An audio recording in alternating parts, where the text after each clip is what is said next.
कर्नाटक से एक बड़ी खबर। कर्नाटक के साबिक वजीर आला बीएस येडियुरप्पा पर बच्ची के साथ जिनसी हरासानी करने का इल्जाम लगा है। बीएस येडियुरप्पा पर 17 साल लड़की के साथ जिनसी हरासानी का इल्जाम लगाते हुए लड़की के मां ने सदाशिवनगर पुलिस स्टेशन बेंगलुरु में एफआईआर दर्ज कराया है। पोस्को के तहत यह मुकदमा दर्ज कर लिया गया है। किसी भी वक्त बीएस येडियुरप्पा की गिरफ्तारी मुमकिन है।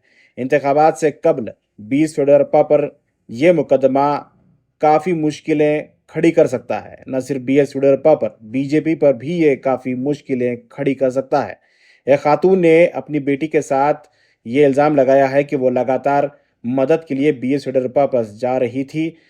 एक दिन बीएस येडियुरप्पा ने इसकी 17 साल बेटी के साथ जिनसी हरासानी की है। इस ताल्लुक से बीएस येडियुरप्पा ने भी एक बयान जारी किया। उन्होंने कहा कि 1.5 माह से एक औरत अपनी बेटी के साथ मेरे घर को आ रही थी, लेकिन इंटरटेन नहीं किया गया। जब वो एक दिन घर से बाहर जा रहे थे, उस वक्त वो औरत रोती हुई खड़ी थी। इसे पूछा गया, फिर इसकी माली मदद की गई। उसके बाद ये मुकदमा दर्ज कर दिया गया है। उन्होंने कहा है कि ये किसी भी तरह का मामला हो, वो जांच के लिए तैयार है।